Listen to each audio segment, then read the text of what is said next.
Assalamualaikum warahmatullahi wabarakatuh. Halo semuanya, perkenalin nama aku Melza Kurnia dengan NIM C1C025176. Di sini dengan mata kuliah perpajakan, aku akan mempresentasi mengenai PPN, PPNBM, PBB, BPHTB, dan Bea Materai.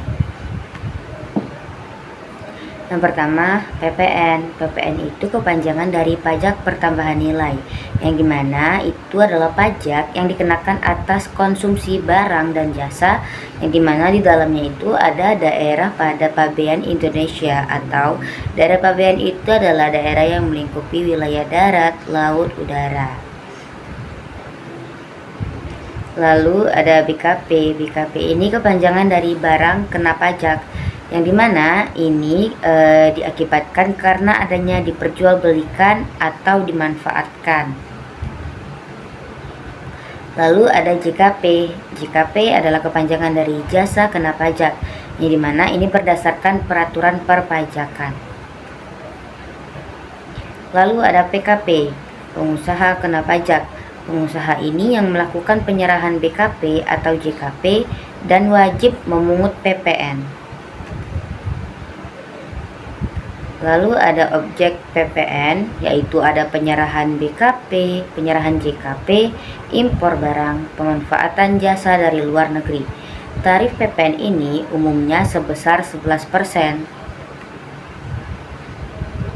Lalu ada cara menghitung PPN.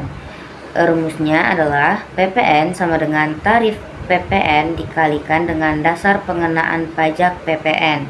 Contohnya, harga barang ada 1 juta, lalu kita masukkan rumus tadi dengan tarif 11%, kita kalikan dengan 1 juta tadi, yang menghasilkan 110.000 untuk pajak pertambahan nilainya.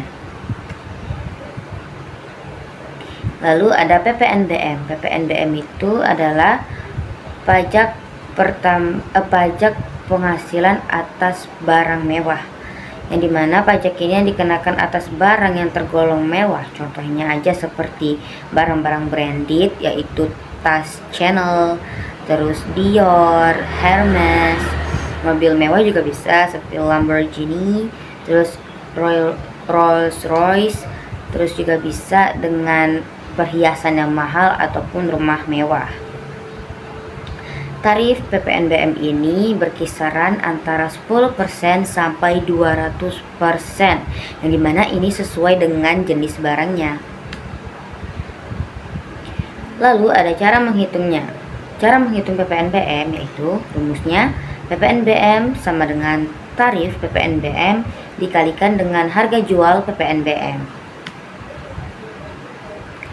Lalu ada PBB, pajak bumi dan bangunan. Ini adalah pajak atas kepemilikan atau pemanfaatan bumi dan bangunan. Objek dan subjek PBB adalah objeknya adalah bumi dan bangunan, subjeknya adalah orang atau badan yang memiliki atau memanfaatkannya. Lalu, tarif PBB bermaksimalkan sebesar 0,5%. Terus, nilai jual objek pajak atau NJOP adalah dasar penentuan besarnya PBB.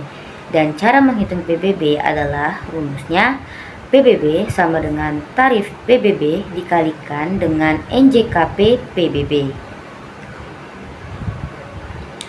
Lalu ada BPHTB atau Bea Perolehan Hak Atas Tanah dan Bangunan, yang dimana pajak ini adalah atas perolehan hak tanah dan bangunannya. Dasar pengenaan BPHTB menggunakan nilai perolehan objek pajak atau NPOP. Objek dan subjek BPHTB adalah objeknya atas perolehan hak tanah atau bangunan, subjeknya adalah pihak yang memperoleh hak. Lalu tarif BPHTB ini sebesar 5%. Dan bagaimana cara menghitungnya? Rumusnya adalah tarif BPHTB dikalikan dengan NPOP dikurang dengan MPOP TKP, lalu dikalikan dengan BPHTB-nya. Lalu ada Bea Materai. Bea materai adalah pajak atas dokumen tertentu yang memiliki kekuatan hukum. Objek bea materai ini adalah surat perjanjian, akta notaris, dan dokumen transaksi tertentu. Lalu, contoh dokumen bea materai ini adalah surat perjanjian, kwitansi pembayaran, dan surat kuasa. Tarif bea materai sebesar Rp10.000. Lalu, fungsi bea materai ini memberikan kekuatan hukum pada dokumen. Cara pelunasan bea materai berupa materai tempel dan juga e-materai. Sekian dan terima kasih atas pembahasan yang telah saya sampaikan. Wassalamualaikum warahmatullahi wabarakatuh.